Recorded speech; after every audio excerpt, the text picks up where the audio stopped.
धर्म प्राण सत्संग प्रेमी सज्जनों,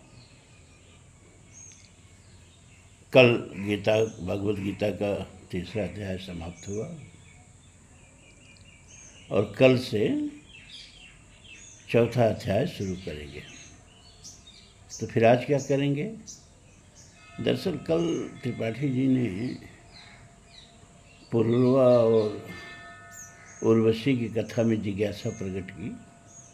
फ़ोन पर कितना बताते हैं, तो हमने कहा चलिए इसको किसी एपिसोड में बता देंगे। तो सोचा आज एक अध्याय ख़त्म हो गया है, दूसरा अध्याय पूरा शुरू करना है।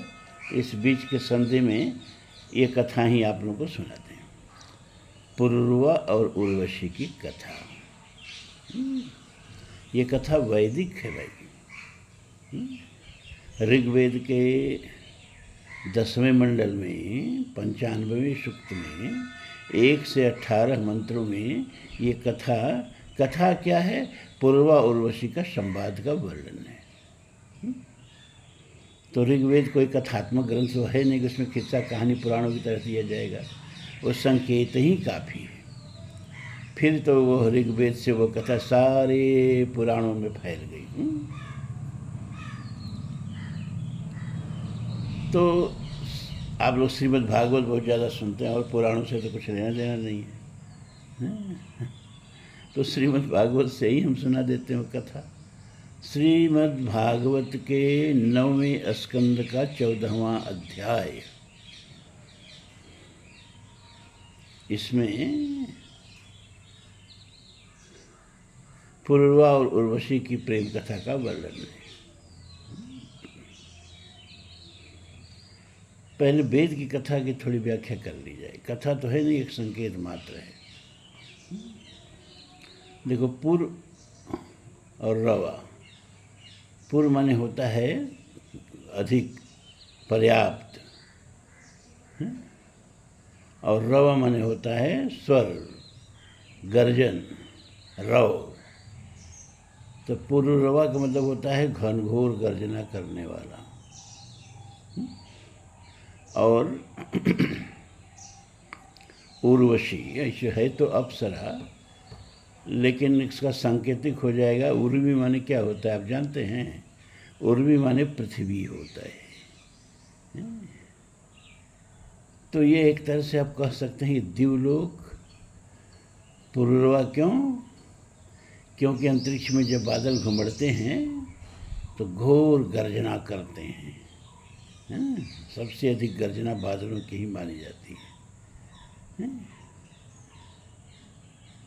और दिवलोक हमारे यहाँ वेदों में कहा गया, देव में पिता, माता पृथ्वी महीयम। देवलोक ही हमारा पिता है और पृथ्वी हमारी माता है। क्यों कहा गया? क्योंकि देवलोक से वृष्टि होती है, और उस वृष्टि को अपने गोद में, अपने अंक में धारण करके, अपने कोख में धारण करके पृथ्वी माता और फिर यहाँ से अन्न पैदा करती है, और उस अन्न से हम लोग जीवित होते हैं। गीता में भगवान ने कहा, अन्नाद भवत भूतानि। सभी प्राणियों के पिता का नाम क्या है? अन्न। अच्छा, अन्न के पिता का नाम क्या है? पर्जन्याद अन्न संभव। बादल। बादल के पिता का नाम क्या है? गीता में भगवान क्या कहते हैं? यज्ञात भवत पर्जन्य। यज्ञ से बादल पैदा होता है। तो सबके पिता का नाम, सभी प्राणियों के, खाली मनुष्य ही क्यों, सभी प्राणियों के पिता का नाम अन्न, अन्न के पिता का नाम पर्जन्य, पर्जन्य के पिता का नाम यज्ञ। तो यज्ञ के पिता का नाम क्या हुआ?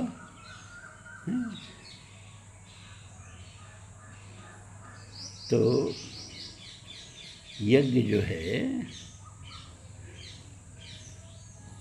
कर्म से पैदा होता है। अन्नाद भवत भूतान।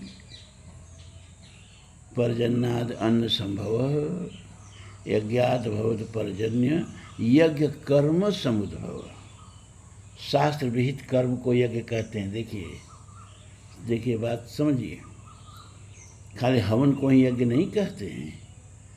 जो भी कर्म परोपकार के लिए होता है, सृष्टि का मूल ही है कि अपना सब कुछ दूसरे के लिए, और इसको रख करके केंद्र में इस विचारधारा को जो भी कर्म करता है व्यक्ति, वो सब यज्ञ है, उसका हर कर्म यज्ञ है।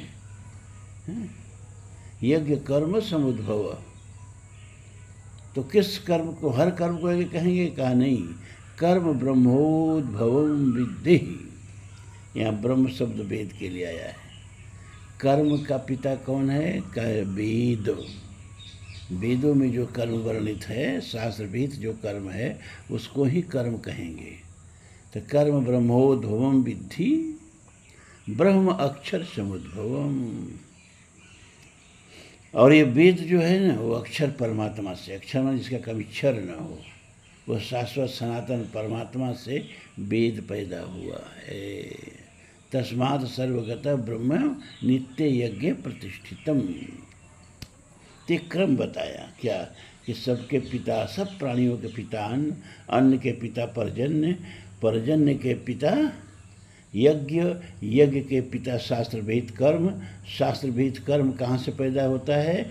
वेद से। तो शास्त्र विहित कर्म के पिता वेद, और वेद कहाँ से पैदा हुआ? परमात्मा के मुख से। सबका पिता परमात्मा है, इसीलिए उसको परम पिता कहा गया है। ये पिताओं की कैटेगरी देख लीजिए। तो हमारे वेद में कहा गया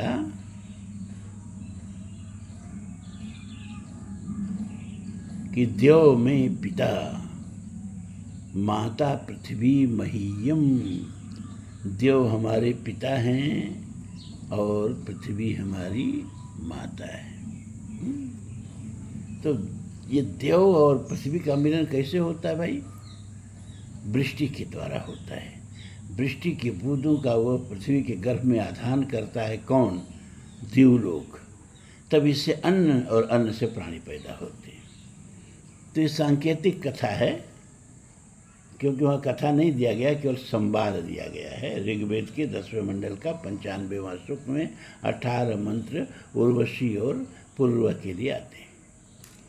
अब आइए श्रीमद् भागवत के 9वें स्कंद का 14वां अध्याय। उसमें ये कथा इस तरह से आती है कि देवगुरु बृहस्पति उनके यहाँ चंद्रमा रह करके विद्यार्जन करते थे। एक बार देवगुरु बृहस्पति कहीं गए तो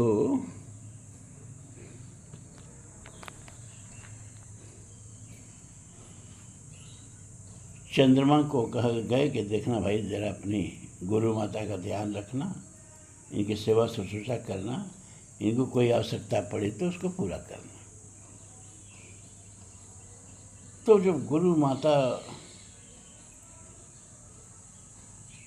रजस्वला हुई तो चंद्रमा से कहें कि गुरु जी क्या कह गए हैं कि जब कोई आवश्यकता पड़े तो उसको पूरा करना। अब मैं रजस्वला हूँ और मुझे अब रमण की आवश्यकता है, अब तुम उसे पूरा करो। चंद्रमा भी, गुरु माता बहुत सुंदर थी, तारा नाम था उनका। चंद्रमा भी प्रलोभन में आ गए और गुरु माता और चंद्रमा में, तारा और चंद्रमा में प्रेम हो गया। तो इतना प्रेम हो गया कि गुरु की प्रतीक्षा नहीं किए, चंद्रमा और तारा को लेकर के क्या कहें, पराई छोड़े हो गए, चले आए अपने घर लेके। जब बृहस्पति आए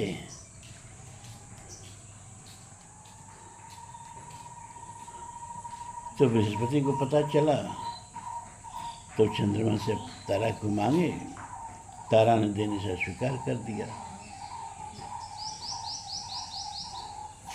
तो बृहस्पति में और चंद्रमा में युद्ध हुआ। क्योंकि बृहस्पति देवताओं के गुरु थे, इसलिए सारे देवता बृहस्पति की तरफ से हो गए। और शुक्राचार्य में और बृहस्पति में थोड़ी लाग डाट रहती थी। तो शुक्राचार्य दैत्यों के गुरु थे, दानवों के गुरु थे।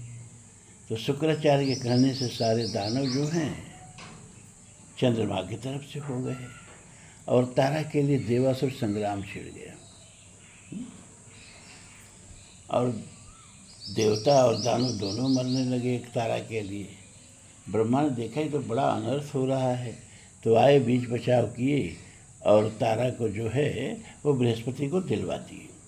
लेकिन तारा गर्भवती थी। समय पा करके तारा को एक बच्चा पैदा हुआ है। अब समस्या ये उठी कि ये बच्चा किसका है। बृहस्पति कहते थे बच्चा हम नहीं देंगे, हमारा है, और चंद्रमा कहते थे बच्चा हमारा है। फिर ब्रह्मा तक बात पहुंची तो ब्रह्मा ने तारा को बुलाया। पहले तो तारा संकोच कर रही थी, बता नहीं रही थी, लेकिन बहुत पूछने पर उसने कहा कि ये बच्चा चंद्रमा का है। तो बच्चा चंद्रमा को दे दिया गया। उस बच्चे का नाम रखा गया बुध। वो बच्चा बड़ा ही प्रतिभाशाली, बड़ा ही मतलब बलशाली, बड़ा विद्वान, बड़ा सुंदर हुआ और उसकी शादी हुई इला से। और बुध और इला से एक पुत्र पैदा हुआ और उसका नाम रखा गया पुरुरवा। और चूँकि माता उनकी इला थी इसलिए उसका एक नाम एल भी रखा गया। एल भी उसको कहते हैं, एल भी कहते हैं और पुरुरवा भी कहते हैं। पुरुरवा बड़ा प्रतिभा प्रतापशाली, बड़ा चक्रवर्ती सम्राट हुआ। दूर दूर तक पूरी पृथ्वी में उसकी कीर्ति फैल गई, यहाँ तक कि स्वर्ग लोक तक उसकी कीर्ति फैल गई। और एक दिन स्वर्ग लोक में नारद जी इंद्र के सामने पुरुरवा की प्रशस्ति कर रहे थे, पुरुरवा की कीर्ति का वर्णन कर रहे थे। और उर्वशी वहाँ बैठी थी। उर्वशी सुनकर के पुरुरवा का गुण रूप उस पर मुग्ध हो गई। अब भागवत की कथा नहीं है, मतलब जो अब हम बताएंगे तो 4 लाइन, और पुराणों में है। अब भागवत में क्या है ये भी बताएंगे। तो एक बार पृथ्वी पर घूमने आई उर्वशी। तो उर्वशी को गंधर्वों ने परेशान करना शुरू किया। तो पुरुरवा ने देख लिया, पुरुरवा ने जाकर उर्वशी को बचाया। तो उर्वशी और पुरुरवा में वहाँ प्रेम हो गया। लेकिन भागवत में कहा गया कि उर्वशी पुरुरवा की प्रशस्ति सुनकर के स्वयं पुरुरवा के दरबार में आई और उसे प्रणय निवेदन किया और पुरुरवा ने उसे स्वीकार कर लिया। और फिर दोनों साथ साथ रहने लगे और दोनों में विशेष करके पुरुरवा जो है उर्वशी में बहुत ही आसक्त हो गया। तो उर्वशी ने एक पुरुरवा के सामने शर्त रखी। एक शर्त ये रखी कि उसके पास 2 भेड़ के बच्चे थे। उसने कहा इस मेरे भेड़ के बच्चे की आप सुरक्षा करोगे, और जिस दिन कोई इस भेड़ के बच्चे का हरण कर लिया या आप सुरक्षा करने में नाकाम रहे, उसी दिन मैं आपको छोड़ के चली जाऊंगी। और दूसरा शर्त उसने रखा कि केवल प्रेम प्रसंग के अलावा आप हमेशा हमारे सामने वस्त्रावृत रहेंगे, वस्त्र पहन के ही आएंगे मेरे सामने। और अगर कभी मैंने आपको नंगे देख लिया, बक्ष आपका चाहे पीठ चाहे शरीर, तो मैं आपको छोड़ के चली जाऊंगी। पुरुरवा ने दोनों शर्त स्वीकार कर ली। केवल प्रेम प्रसंग के समय ही दोनों एक दूसरे के सामने व्यवस्थित होते थे। बकिया पुरुरवा इस बात का ध्यान रखता था कि अपने को वस्त्र से ढक के ही उर्वशी के सामने जाता था। अब भेड़ों के लिए पूरा सैनिक लगा दिया और अपने कक्ष में ही भेड़ों के बच्चों को रखता था कि भैया कहीं इनका अपहरण हो गया, कुछ हो गया तो उर्वशी चली जाएगी। इधर इंद्र ने देखा कि उर्वशी के बिना तो स्वर्ग ही सुना हो गया। अब उर्वशी को किसी तरह स्वर्ग में लाना पड़ेगा। तो इंद्र ने क्या किया कि गंधर्वों से कहा कि तुम लोग जाओ और उस भेड़ के बच्चे को चुरा के भागो रात को, जब पुरुरवा सोया हो। और जब पुरवा पीछा करे तो भेड़ के बच्चे को छोड़ देना और अपने शरीर से प्रकाश प्रकट करने लगना, ताकि पुरवा जो है वो तो जल्दी में नंगे ही दौड़ेगा, बिना वस्त्र पहने दौड़ेगा भेड़ के बच्चों को बचाने के लिए। और जब तुम लोग प्रकाश पैदा करोगे तो उर्वशी उसको नंगा देख लेगी, वस्त्रहीन देख लेगी और फिर उर्वशी स्वर्ग को चली आएगी। तो गंधर्वों ने यही किया। जाकर के जब पुरवा सोया था कक्ष से दोनों भेड़ों के बच्चों को उठा लिया और उठा के इस तरह से चले कि उर्वशी जान जाए कि भेड़ के बच्चों का अपहरण हो रहा है। तो उर्वशी ने देखा कि कुछ दो आदमी उसके भेड़ के बच्चों को लेकर भाग रहे हैं, तो लगी चिल्लाने, अरे हमने इसके भरोसे अपने भेड़ के बच्चों को दिया, लेकिन ये आदमी तो महाक्रीव निकला, हमारे भेड़ के बच्चों की सुरक्षा नहीं कर पाया, मेरे भेड़ के बच्चों को लेके देखो कोई भाग रहा है। पुरवा बेचारा जगह जब देखा ये हड़बड़ाहट में उठा और नंगे पीछे दौड़ पड़ा। तो गंधर्व लोगों ने क्या किया कि भेड़ के बच्चे को छोड़ के भाग गए और भागने से पहले खूब तेज प्रकाश पैदा किए और उस प्रकाश में उर्वशी ने पुरवा को नंगा देख लिया, वस्त्रहीन देख लिया। तो उसने कहा अब तो हमारी शर्त का तुमने पालन नहीं किया, हमने तुमको एकदम वस्त्रहीन देख लिया, अब हम तुम्हारे पास नहीं रहेंगे, हम जा रहे हैं। अब पुरवा लगा गिड़गिड़ाने, लगा उससे हाथ जोड़ के क्षमा मांगने, तेरे बिना मैं जी नहीं पाऊंगा, मेरा जीवन व्यर्थ हो जाएगा, जाने क्या क्या कहा। लेकिन उर्वशी ने एक नहीं माना, वो स्वर्ग में चली गई, लेकिन ये वादा करके गई कि वर्ष में एक बार मैं आऊँगी तुमसे मिलने, ये वादा करके चली गई। पुरवा बहुत दिन तक राजपाट में उसका मन नहीं लगा, था तो बहुत चक्रवर्ती सम्राट, लेकिन राजपाट में मन नहीं लग रहा है। वो विक्षिप्त की तरह, बावला की तरह, है ना, वो जो लैला मजनू की कथा सुनते हो ना कि मजनू कैसा पागल होकर घूमता था, वही हालत पुरवा की हो गई। वहीं से सब कथा चुराए हैं सब, उर्वशी और पुरवा से, क्योंकि वेद से पुराना तो कुछ नहीं है और वेदों से ये कथा चली आ रही है। तो एक दिन जब उर्वशी आई तो पुरवा को बहुत समझाई। उसने कहा कि औरतों के चक्कर में इतना मत पड़ो, ये औरतें भेड़ियों से भी ज़्यादा क्रूर होती हैं, ये व्यक्ति का सर्वनाश कर देती हैं। बहुत समझाई। वहाँ स्त्रियों की बड़ी निंदा है, तो भागवत के 9वें स्कंद का 14वां अध्याय देखना, अब पूरा हम नहीं बताएंगे, पढ़ लेना।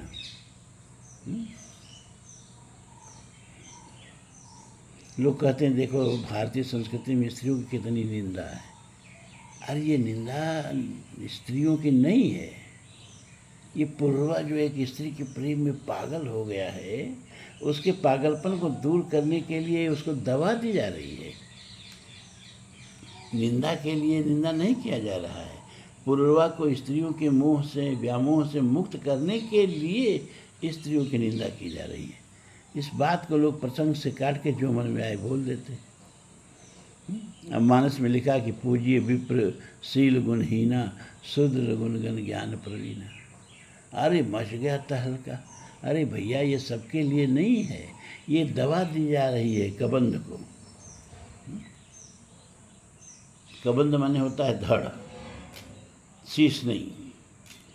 तो कबंध ये एक लक्षणा से बात कही गई है।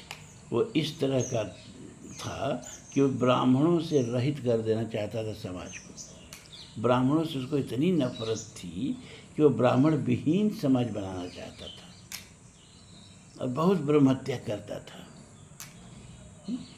क्यों? क्योंकि एक बार दुर्वासा ने उसे श्राप दे दिया था। दुर्वासा मोहिदीनी शापा था, तो गंधर्व, दुर्वासा ने श्राप दे के राक्षस बना दिया था। तो ब्राह्मणों से इतनी नफरत करने लगा न कि ब्राह्मणों से धरती को रहित कर देना चाहता था। अब उसको कौन दवा दी जाए? तो वहाँ उसको यह दवा दी जा रही है कि भगवान उसको अनुशासित कर रहे हैं, खबरदार अगर एक ब्राह्मण हाथ से मारा तो पूजिए विप्र सकल गुणहीना। शुद्ध गुणगन ज्ञान प्रवीण। इसके 4 ही पंक्ति बाद भगवान सबरी के आश्रम पाते हैं। और वहाँ क्या कहते हैं, कह रघुपत सुन भामिन बाता, मानव एक भगति कर नाता।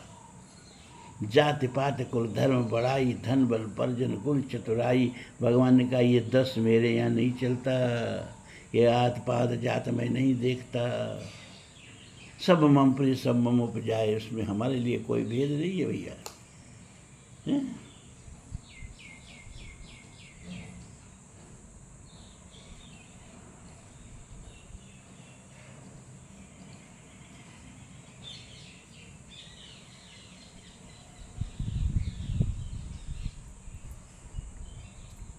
तो कौन बात क्यों कही जा रही है? उर्वशी के इसी उपदेश से पुरवा को ज्ञान हो गया और फिर पुरवा आके अपना राजपाट संभालने लगा। संक्षेप में ये कथा हमने आपको सुनाई। अब कभी हमने चर्चा किया या किसने किया, डॉक्टर साहब कामाध्यात्म की नाम बात कर रहे थे। काम का भी एक अपना अध्यात्म है भाई। हम लोग बचपन से पढ़ते थे कि काम कुसुम धनुषायक लीने, सकल भुवन अपने बस कीने। पुष्प का धनुष बाण लेकर के सारे ब्रह्मांड को अपने बस में कामदेव ने कर लिया है। तो बात समझ में नहीं आती थी कि पुष्प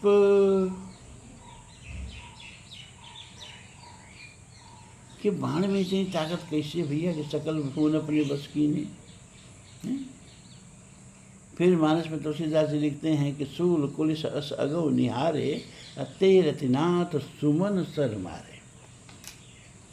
सूल कुलिस अस मतलब वज्रपाण इंद्र भी जिनकी अगवानी के लिए ललायित रहते थे, वो महाराजा दशरथ पुष्प बाण से बीत के, काम के पुष्प बाण से बीत के कैकेयी के आगे गिड़गिड़ा रहे हैं।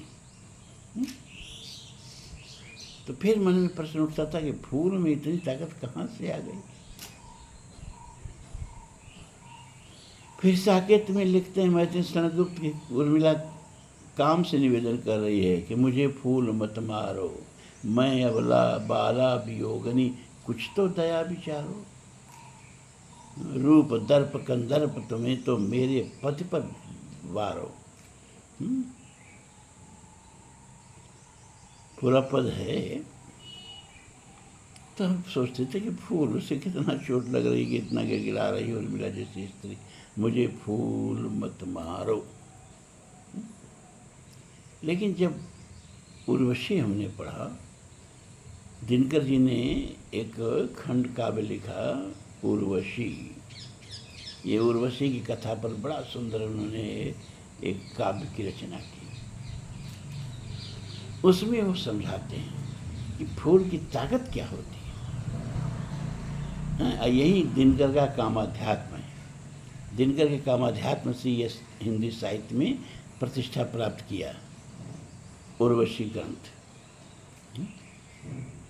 उसमें वो बताते हैं कि गंधमादन पर्वत पर उर्वशी की गोद में सिर रख के पुरवा लेटा हुआ है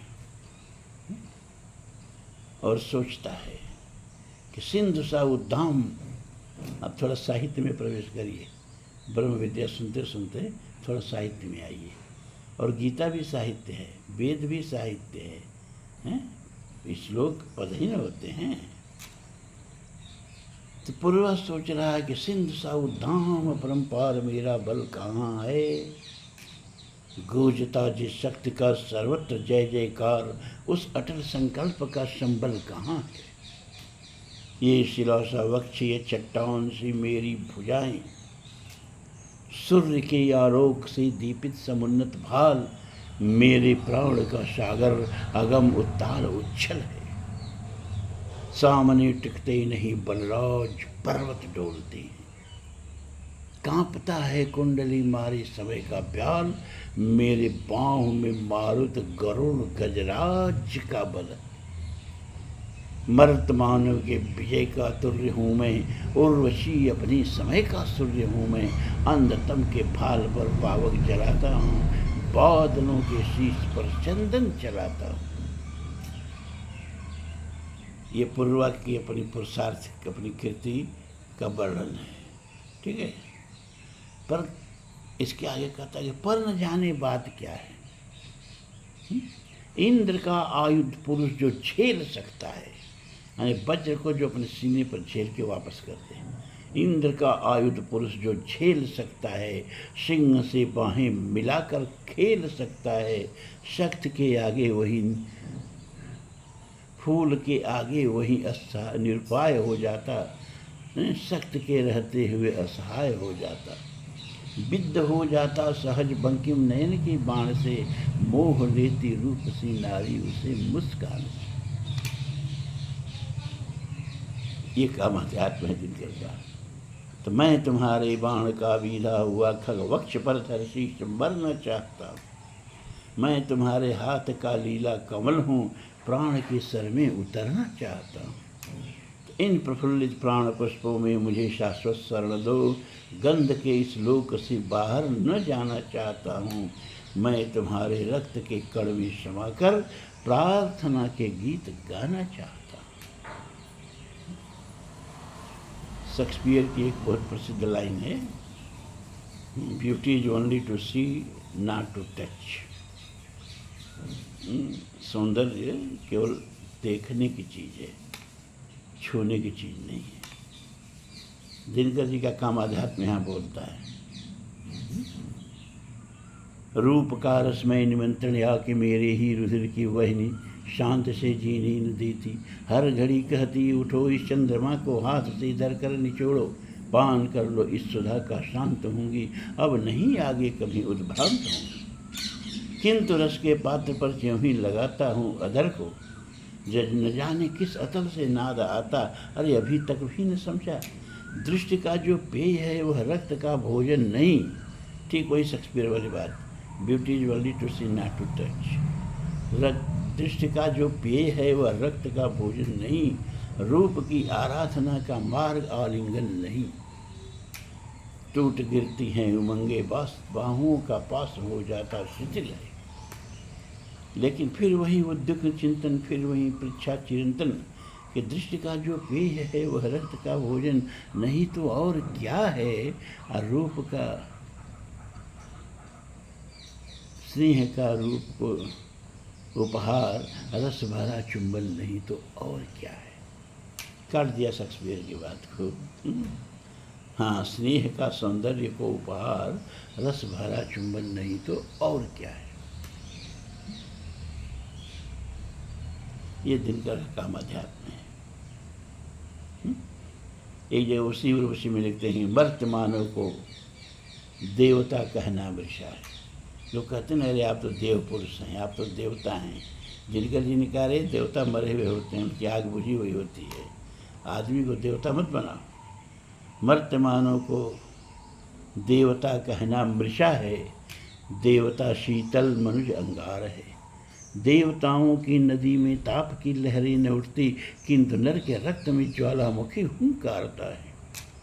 घोरनियाँ चिंगारियों की नाचती हैं, नाचते उड़कर दहन के खंड पत्तों से हवा में मानवों का मन गले पिघले अनल की धार है।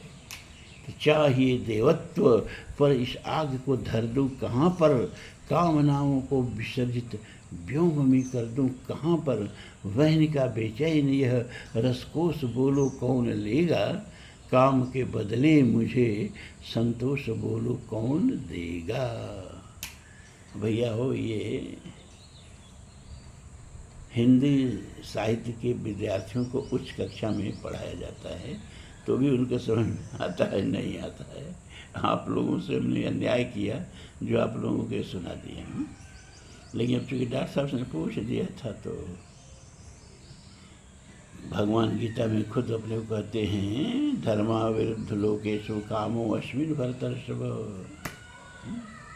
काम की ताकत आप देखते ही हैं कि शंभु के मन में भी क्षोभ पैदा कर देता है। टूट समाज शंभु तब जागे। मर्यादा पुरुषोत्तम भगवान राम के हृदय में क्षोभ पैदा कर देता है। जास विलोक अलौकिक शोभा, सहज पुनीत मोर मन क्षोभा।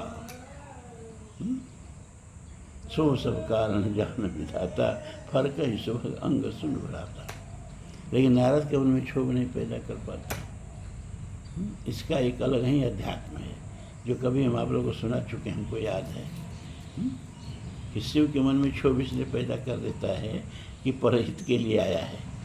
शिव के समाज टूटेगी, विवाह हो गया, उससे पुत्र पैदा होगा तो शुक्र शंभु शुक्र संभूतिय, मतलब शुक्र शंभु के शुक्र से उत्पन्न पुत्र ही तारकासुर का वध करेगा।